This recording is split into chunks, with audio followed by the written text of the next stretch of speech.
Before we dive into the tales, make sure to hit that subscribe button. So some backstory. In Texas, there is a suburb that is just outside of Houston that was built in the 70s over a 1800 graveyard. They pretty much removed the gravestones, but did not move the bodies, so as time passes and the community gets bigger, they keep finding graves. The most recent graves that were found was about 2 or 3 years ago, and if you go into the forest heading to the lake, you may find a gravestone or two. This is a story of a few of the experiences I have had living here. So anyways, I had no knowledge of this. When I bought my first home in 2019 in this community, we were so excited, and I don't know if the real estate agent knew the history of the land or not, so it was not mentioned to us. We actually lived there a full year before we started having our first experiences. When my wife got pregnant in 2020, we were so excited. It was our first, and so we were outfitting my baby's nursery. On this particular day, I was just about to build the crib. I had just picked up the heavy box from inside the garage. I went to open the door while struggling to reach for the door handle. Suddenly the door flew open out of my hands, and due to this, I was expecting to see my wife on the other side of the door, but she was not there. She was in the nursery. What made this even more weird is that the door was a heavy door. One that would close under its own weight, and it was now a windy day. At this time, I thought it was strange, but really thought nothing of it. The second experience we had in the house actually involves my wife. I was taking a shower and relaxing after a hard day's work. She had gone into the kitchen and started to cook dinner as I showered. She suddenly bust into the bathroom, and she claimed that she saw a shadow heading to the nursery, and assumed it was me. She said she started talking and thought it was odd. I did not reply and looked over and saw no one was there. We would have things moved time to time, but thought we were forgetful and had moved them, but both of us never remembered moving the item. It was not till I buy a second house in the same community and go to rent out the first house that I learned the history of the community. A guy looking at the house told me what he knew of the graveyard, and after the conversation with him, I became curious and started researching.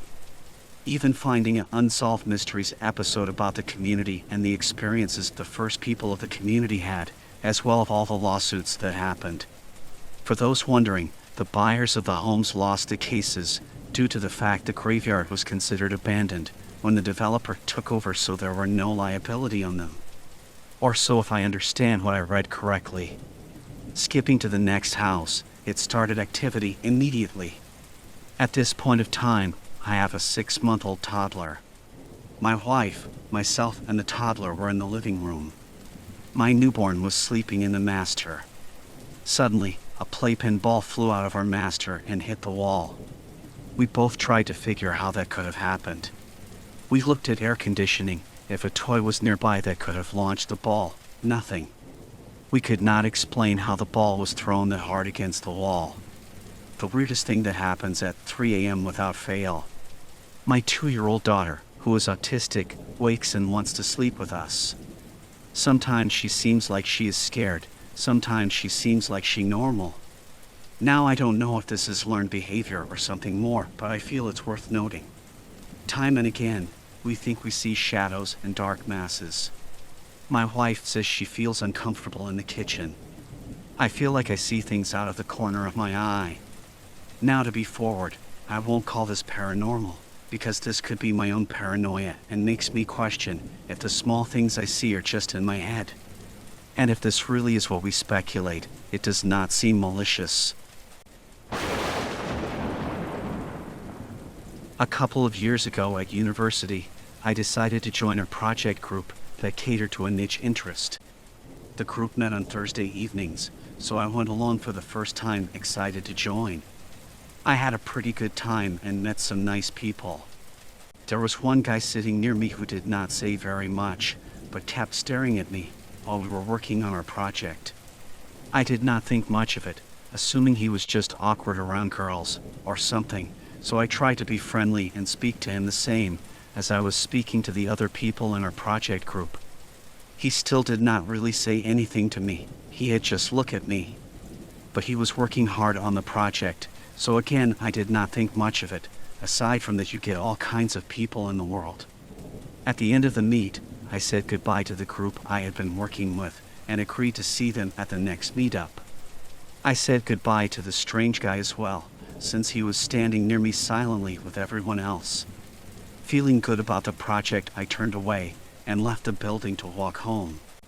But as I walked away from the group, I noticed the strange guy immediately peeled away from the group and was walking right behind me. I turned and tried to be super friendly by saying, "Oh, I will be walking down that road, so I will say goodbye now and see you next time." He said nothing and kept walking behind me. I guess my programming of being polite and friendly to scary men was kicking in. I was getting slightly creeped out, but at this stage, I was mostly annoyed because I wanted to walk alone listening to music. I had a long walk home and did not feel like a pained interaction with this strange, awkward guy. Anyway, after quite a while of saying nothing, he was still walking with me, but he was now next to me, still completely silent. I was starting to get majorly creeped out, but I still tried to reason with myself that he is just an awkward dude who happens to live in the same direction as me. We were walking towards a common student area, so I decided I'd keep walking until I got to a grocery store not far from home.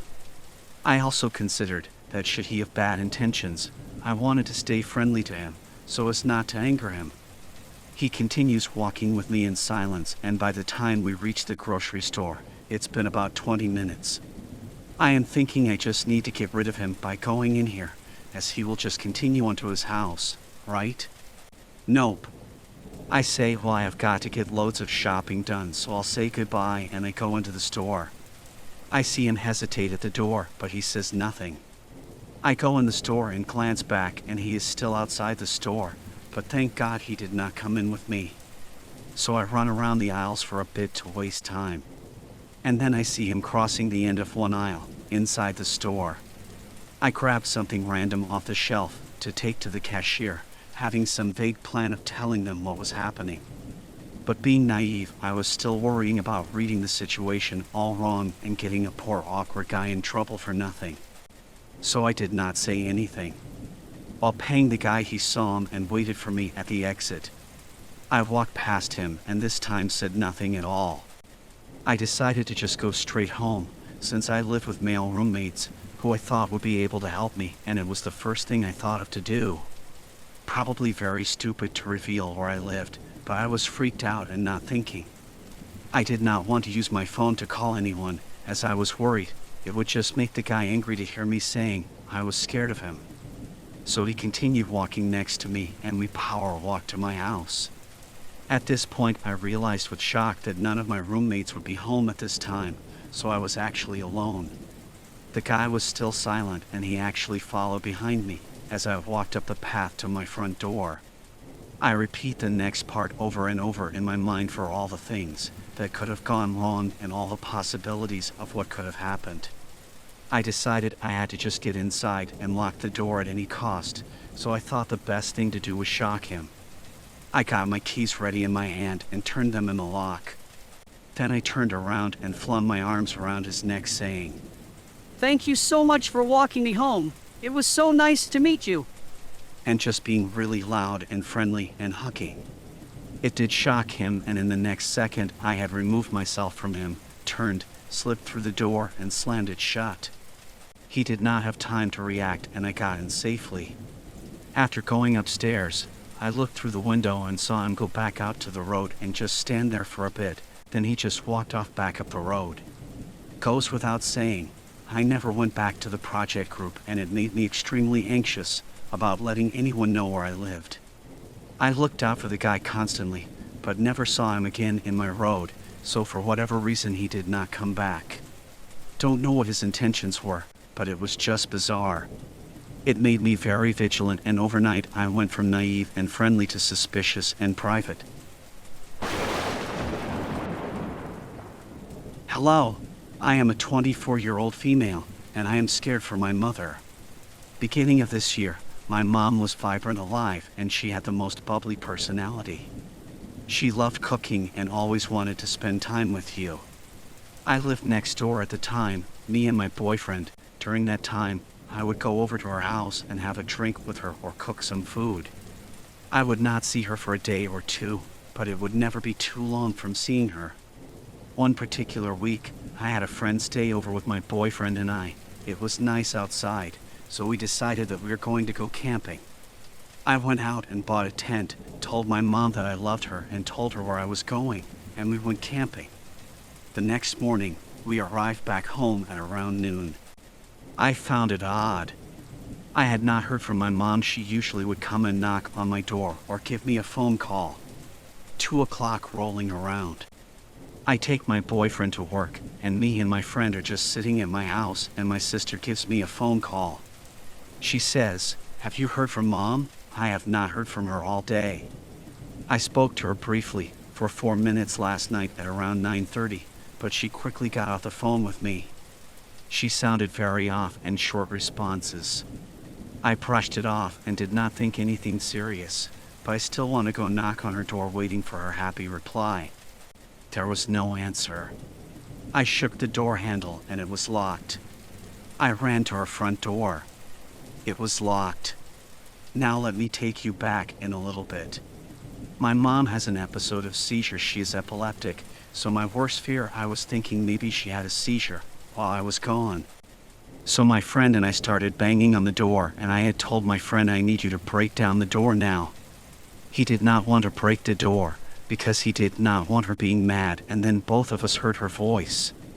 It sounded far away, like she was far away from the door, and it sounded muffled. My friend said he heard something down in the basement.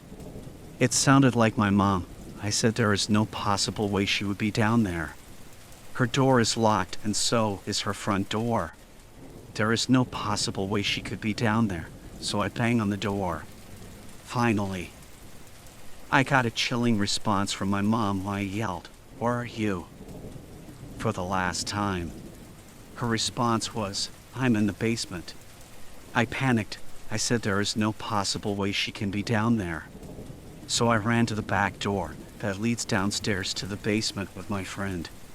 We kicked down the basement door because it was also locked, and my mother was on the cement floor in the basement face down, motionless and terrified. I quickly grabbed her, pick her up, and set her down on the steps as I have my friend called 911. I have never seen someone's face so white, like my friend's that day. I asked my mom questions, like, "Why are you down here? Are you okay?" And she had been down there since yesterday night when we were camping. So all night and all morning she was down there by herself, face down, laying on the floor, with no possible way that she could have gotten down there unless she had walked out her front door, walk all the way down to the side of the house and down the basement steps. I considered maybe she slept. I considered many things. Maybe somebody broke in and put her down here, but all of her belongings were still there. No signs of forced entry, nothing was touched. So shortly after that, the ambulance arrived and took my mom to the hospital. While she was at the hospital, she seemed to be coming back to normal just a little bit, but she did not remember anything that happened at all. The next day I went to go see her. She stopped drinking and stopped eating and refused to take her medicine and sat in the dark for the remainder, over 4 days that she was there.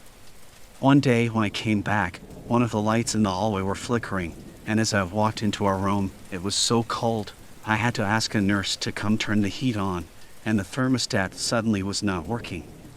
So day 5 of her being there, I finally took her home, and it's been about 4 months since she's been home. She has not changed her clothes more than once.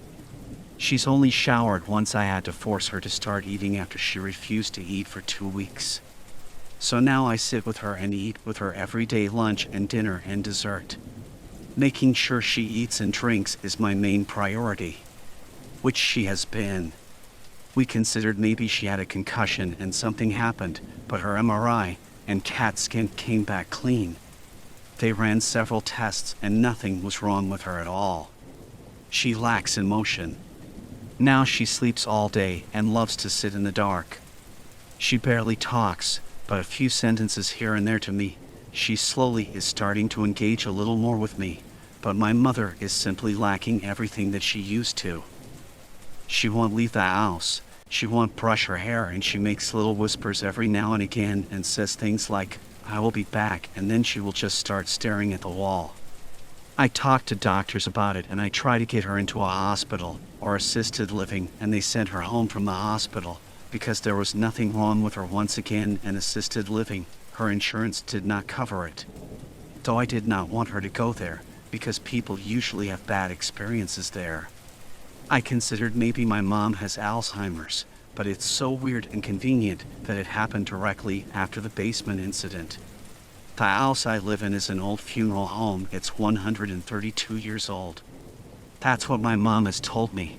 I have always known that we have had a spirit in this house. We have had lots of incidents, but this takes it by the cake. I don't know what to do. I am scared for my mother and I need help.